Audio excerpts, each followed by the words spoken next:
The examiner has already washed his hands, introduced himself, explained the procedure and obtained the patient's consent. The neck.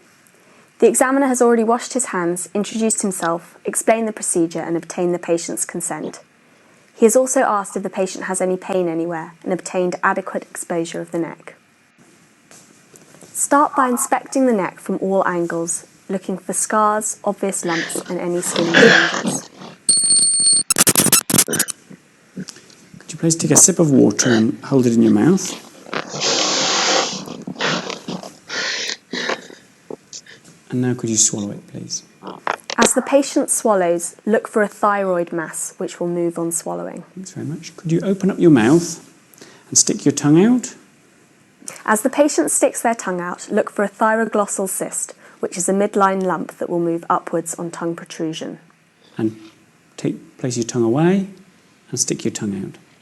Get the patient to open their mouth before sticking their tongue out, as jaw movement can also cause movement of neck structures. Very good. Thank you very much. Next, palpate the neck from behind, having warned the patient what you're about to do. Palpate all 6 levels of lymph nodes in the neck. Start at level 1, which is the submental and submandibular lymph nodes, and also feel for the submandibular gland. Next, feel the level 2 lymph nodes, which are the upper jugular nodes. Then the level 3 lymph nodes of the middle third of the jugular, moving on to the level 4 nodes of the lower jugular. Palpate the posterior triangle of the neck, which is level 5.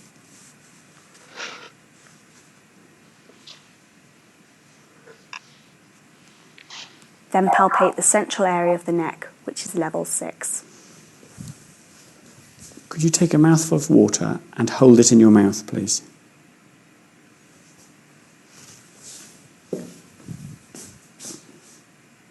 If you could now swallow. Feel for any thyroid masses which will move on swallowing. Thank you very much. Remember to palpate the postauricular and preauricular lymph nodes, and also to feel over the parotid gland for any masses. If you were to find a lump in the neck, fully examine it as you would in a lump examination.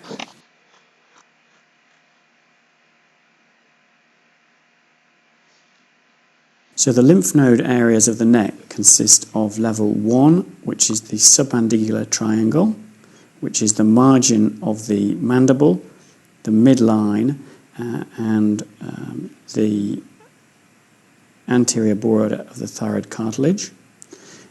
Level 2, which is the upper jugular nodes. Level 3, which is the mid-jugular nodes. And level 4, which is the lower jugular nodes.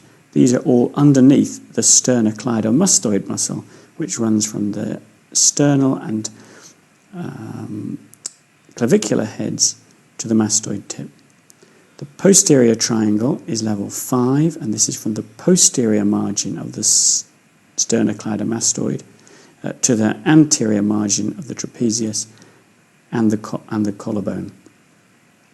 Level 6 is the central compartment of the neck, which is completely filled by the thyroid gland. The parotid extends from an area in front of the tragus over the side of the cheek. The tail of the parotid runs into the top of the neck and underneath the pinna in this area here. The submandibular gland is in the submandibular triangle underneath the jaw in this area here.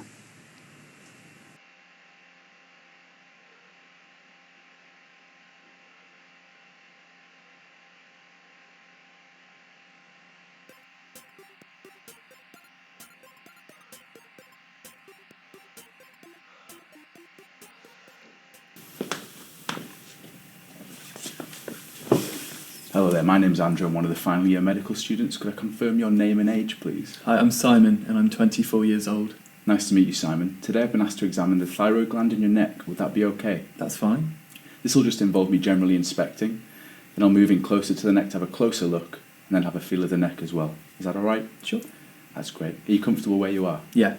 Fantastic. We'll start.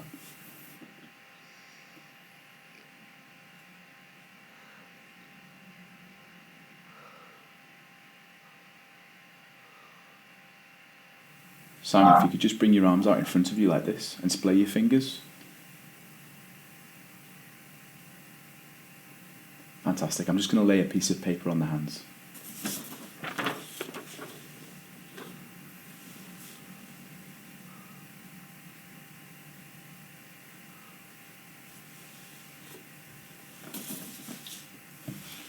If you could turn your hands over for me.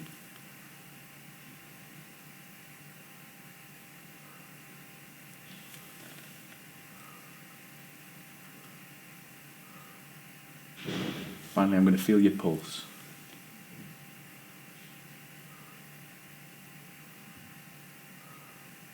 Thank you.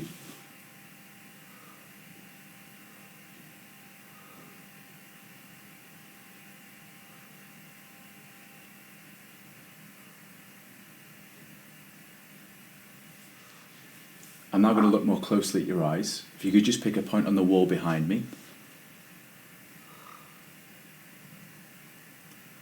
Now I'm just going to look from the side.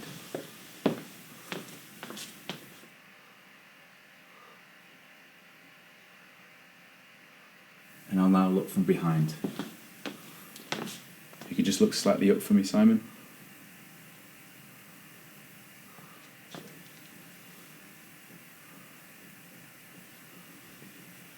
We're just going to do some movements of your eye now, Simon. So if you could just follow my finger, do let me know if you have any pain or double vision.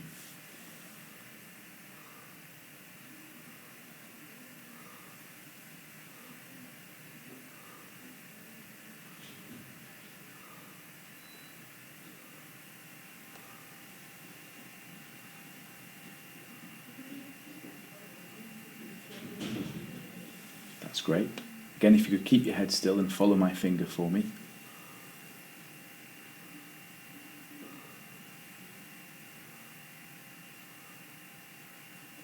Thank you. I'm just going to more closely inspect your neck now. If you just stay as you are.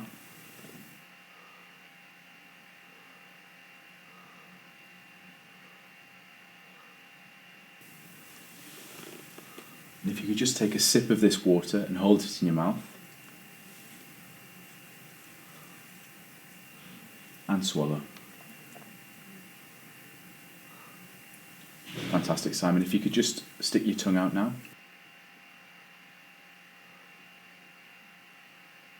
And I'm just going to feel your neck as well.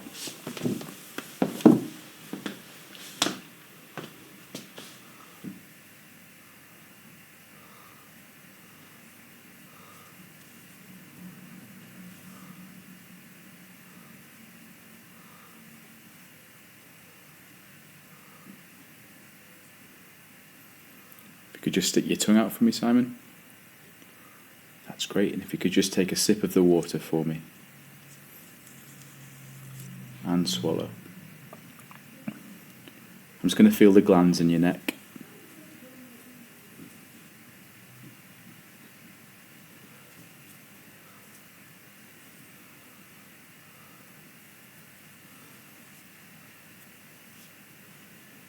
Fantastic, thank you. I'm now going to feel your windpipe. It might be a little bit uncomfortable.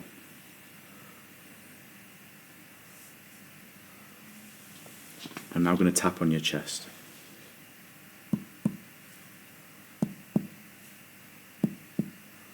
Finally, I'm going to listen. If you could just take a deep breath and hold your breath there.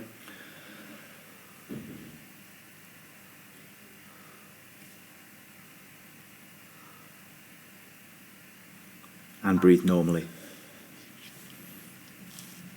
Simon, I'd just like to finish with some special tests. So we're going to start with the reflexes in your arms. If you could just relax your arms on your lap like this with your palms facing to the ceiling.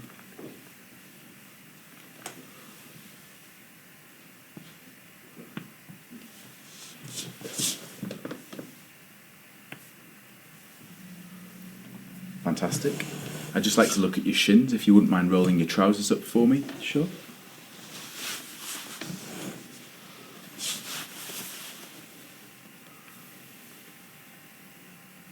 Fantastic. And finally, if you could stand up, but first I'd like you to cross your arms for me.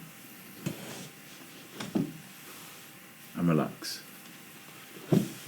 This completes the examination. Thank you very much. Today I examined Simon Sayers, who's 24 years old. On general inspection, he had a fine tremor of his outstretched hands, but there were no other peripheral stigmata of thyroid disease. There was no evidence of thyroid eye disease and no goiter. To complete my examination, I'd like to do some blood tests and look specifically at the T4 and TSH levels.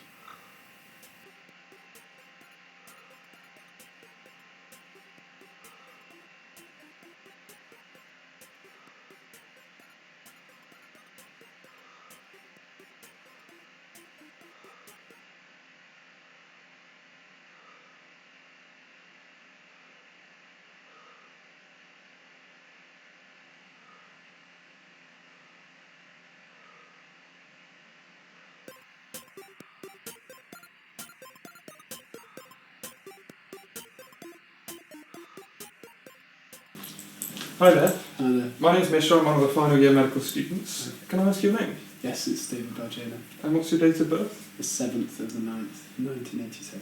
Okay.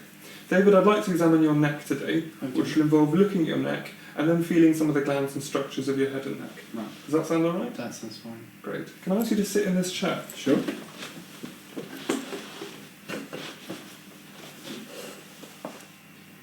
David, can I ask you to unbutton the top 2 buttons of your shirt? Sure. Have you noticed any lumps recently? I have. I've noticed a lump just on the bottom part of my neck, yeah. Okay. And is it causing you any pain at the moment? Not at the moment, no. Okay. Are you comfortable as you are? Yes. Great. Now if I just widen your shirt collar a That's little fine. bit. Okay.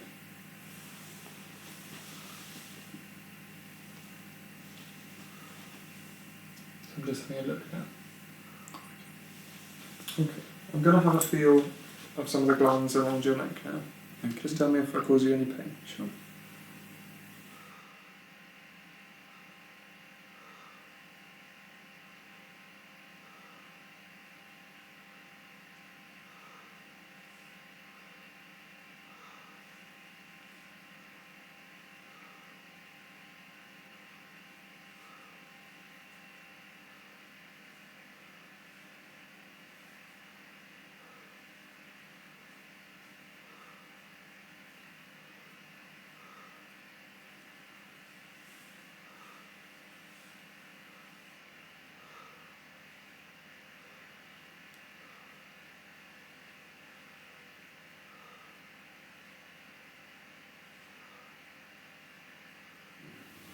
Is this the lump here that you were talking about? It is, yes. Okay. And is it causing you any pain? Not at the moment, no. Just let me know if I cause you any pain.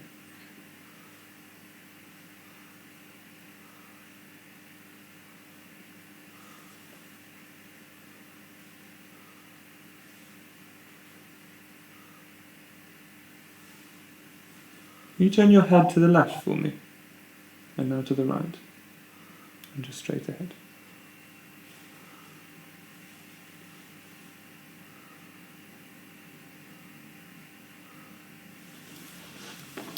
And I'm just going to listen to it with my stethoscope. Okay.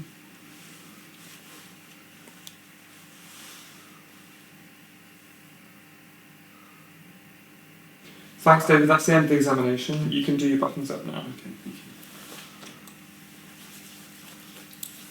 On examination of David's neck, he was comfortable at rest, and there were no signs on general inspection. On further examination of the neck, I noted a 1 cm smooth mass in the right-sided posterior triangle of the neck.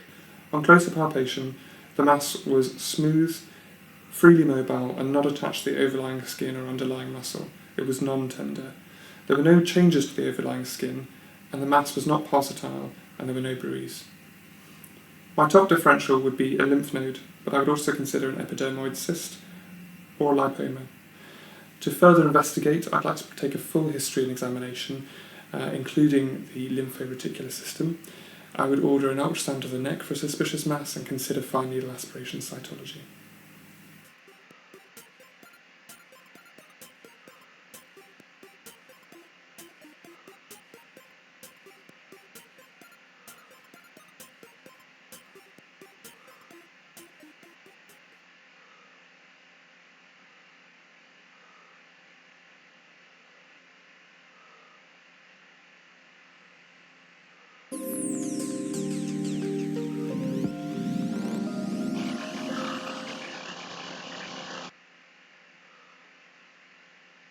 Hi, my name's Andrew. I'm one of the final year medical students. Could I just confirm your name and date of birth, please? Sure, it's James, 13th of December 1989.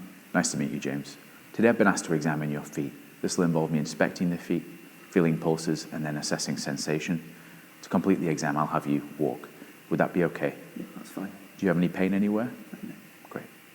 James, I'm just going to start by inspecting your legs.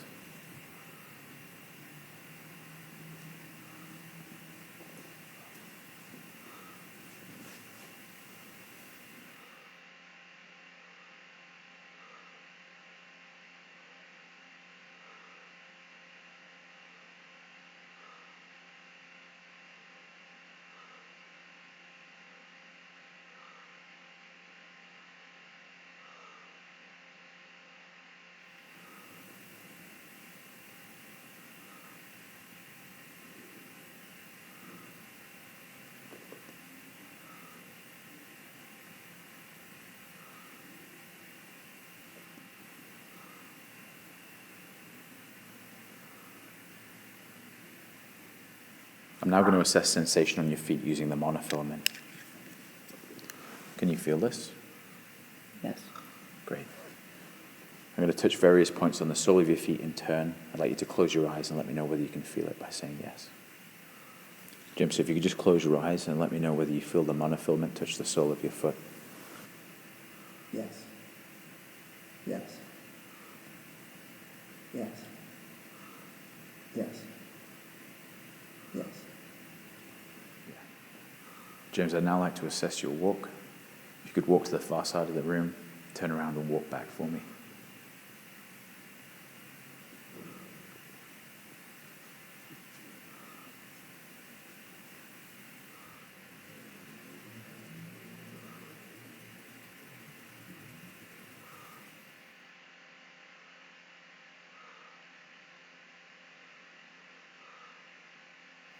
James, I'm now going to assess vibration sense using this tuning fork. Can you feel this? I can. Great.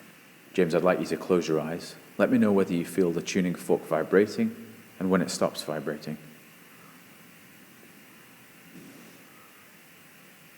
I can feel that.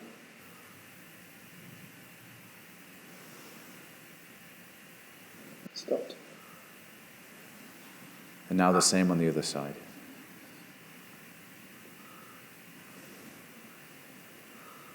Yeah, I can feel that. It stopped. James, I'm now going to assess your joint position sense. This will involve me moving your big toe up or down. This is up, and this is down. Close your eyes and tell me whether I'm moving your toe up or down. Down. Down. Up. Up. Down. Same on the other side. James, I'm now going to assess the reflex at your ankle joint. I'd like you to bring your leg out to the side of the bed, like so.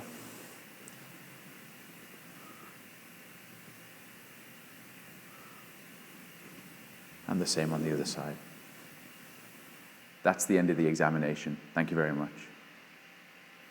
Today I performed a diabetic foot exam on James, a 29-year-old male. On inspection, he had no gross deformities or evidence of ulceration. On palpation, he had strong foot pulses bilaterally, and he had no sensory deficits on assessment with the monofilament. His gait was also normal. This was a normal diabetic foot exam. To complete my assessment, I would perform a full peripheral vascular exam and offer advice on good diabetic foot care. If you enjoyed this video, check out the Geeky Medics collection of over 500 OSCE stations and put your OSCE skills to the test. You can practice with friends, create your own study group, or team up with another member of the Geeky Medics community with our OSCE Match feature. Sign up today to access our selection of free OSCE stations.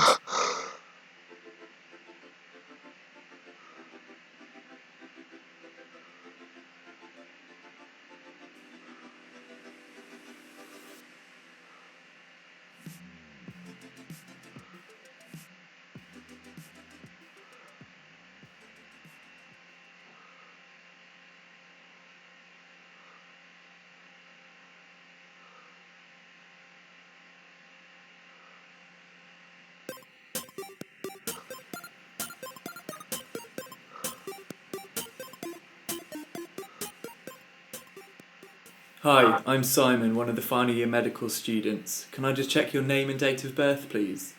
Hi there, it's John Thomas. My date of birth is the 5th of the 9th, 1988. Okay, nice to meet you. And you happy for me to call you John? Yes, that's fine. Grand. Today I need to examine your back passage. That means I need to have a look and feel inside with my finger. It might be a little bit uncomfortable, but it won't last very long. And if you feel uncomfortable at any point, we can stop if you like. Are you happy to proceed, John? Yes, that sounds fine. Okay. I'll go and get a chaperone, and in the meantime, if you could pull down your underwear and your trousers, and then lie with a sheet covering you facing the wall on your side. Does that sound okay? Yes, that's okay. Thank you.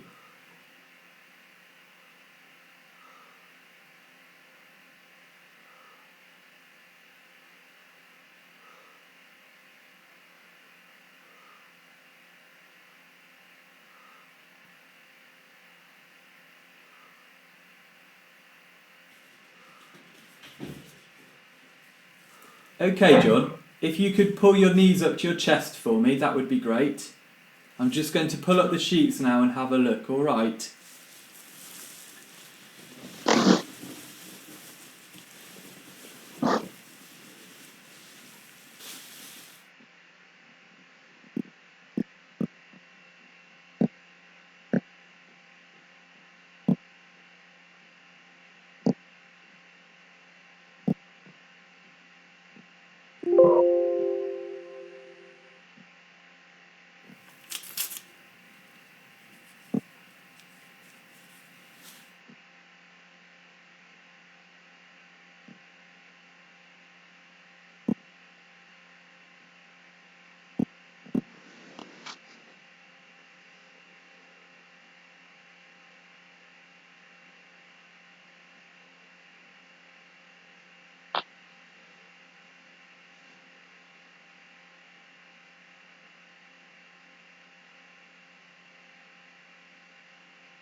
And if you could just squeeze my finger now, please.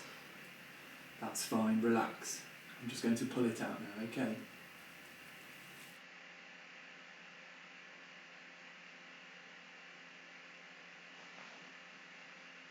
Let me just wipe away that gel as well.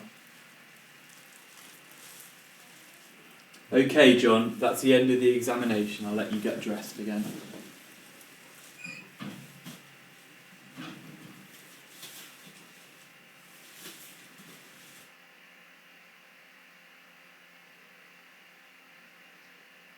For completeness, I would perform a full abdominal examination. I would also consider any further investigations as appropriate.